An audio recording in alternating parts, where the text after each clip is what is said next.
बॉलीवुड में स्टार वार आम बात है, लेकिन दिलीप कुमार और राजकुमार ऐसे अभिनेता थे जिनकी आपसी अनबन कभी सबसे ज़्यादा चर्चा में थी। हिंदी सिनेमा में ना तो आज तक कोई दिलीप कुमार जैसा संपूर्ण अभिनेता हुआ है और ना ही राजकुमार जैसा सुपर कॉन्फिडेंट एक्टर। दोनों की अभिनय शैली में जमीन आसमान का भी अंतर था। जहां दिलीप कुमार मेथड एक्टिंग के चैंपियन थे, वहीं राजकुमार को कैमरे और दर्शकों पर एहसान करने की आदत थी। लेकिन इन दोनों सितारों के बीच एक ऐसा हादसा हुआ जिसके बाद इनके बीच एक दो नहीं पूरे 36 सालों तक 36 का आंकड़ा बना रहा। वजह थी एक थप्पड़, वो भी सबके सामने। आइए बताते हैं कि वो किस्सा क्या था। दोनों ने एक साथ पहली बार 1959 में रामानंद सागर की एक फैमिली ड्रामा फिल्म पैगाम में पहली बार साथ काम किया। इसमें एक दृश्य ऐसा था जिसमें दिलीप कुमार और राजकुमार के बीच बहस होती है और हाथापाई भी हो जाती है। दिलीप कुमार इस समय एक बहुत बड़े सुपरस्टार बन चुके थे और राजकुमार तुलनात्मक रूप से नए थे, लेकिन फिल्म में राजकुमार ने बड़े भाई का किरदार निभाया था और दिलीप कुमार ने छोटे भाई का। फिल्म की कहानी के हिसाब से राजकुमार को बड़े भाई होने के नाते छोटे भाई दिलीप कुमार को थप्पड़ मारना था। शूटिंग के दौरान राजकुमार ने दिलीप कुमार को ऐसा करारा थप्पड़ जड़ दिया कि दिलीप कुमार सन्न रह गए और शूटिंग रुक गई। दिलीप कुमार चोट से नहीं मगर राजकुमार की इस हरकत से इतना नाराज हुए कि इस फिल्म के बाद उन्होंने कभी राजकुमार के साथ फिल्म न करने का प्रण ले लिया। दोनों के बीच की ये नाराजगी दूर करने की ठानी showman film maker Subhash Ghai ने।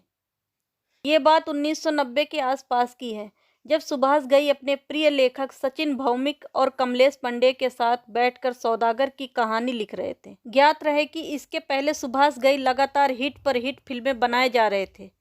कहानी लिखते समय कास्टिंग पर चर्चा होने लगी तो सुभाष घई जरा विद्रोही किस्म के निर्देशक हैं।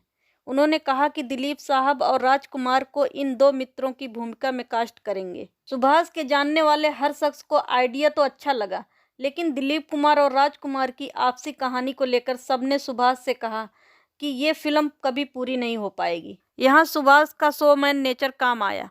उन्होंने भी ठान लिया था कि फिल्म में दिलीप कुमार और राजकुमार को लेकर रहेंगे, क्योंकि फिल्म दोनों को सोचकर ही लिखी गई थी, तो कास्टिंग तो बदलेगी नहीं। सुभाष सबसे पहले पहुंचे दिलीप कुमार के घर। उनके साथ वो विधाता और कर्मा में काम कर चुके थे, तो वो कॉन्फिडेंट थे कि दिलीप साहब कहानी तो सुनेंगे ही। सुभाष ने उनके घर पूरी कहानी सुनाई और कहानी इतनी बढ़िया थी कि दिलीप कुमार मना नहीं कर पाए। उन्होंने बीच डिस्कशन में 2-3 बार सुभाष से पूछा भी कि दूसरा किरदार कौन निभाएगा। सुभाष बात को टालकर कहानी सुनाते रहे। कहानी खत्म हुई, दिलीप कुमार की हाँ सुनी और सुभाष ने चैन की सांस ली। दिलीप साहब उन्हें बाहर छोड़ने आए। सुभाष घई ने ड्राइवर से कहा कि गाड़ी चालू कर लो और गियर में डाल लो। गाड़ी में बैठकर सुभाष ने दिलीप कुमार से कहा कि दूसरे किरदार में वो राजकुमार को लेने वाले हैं, और इससे पहले कि दिलीप साहब कुछ कहते, सुभाष की गाड़ी ये जा और वो जा। इसके बाद कुछ दिनों के लिए सुभाष अंतर्ध्यान हो गए। दोस्तों, यदि आपको यह वीडियो पसंद आ रहा है तो आपसे एक छोटी सी रिक्वेस्ट है कि आप इस वीडियो को लाइक और चैनल को सब्सक्राइब करें।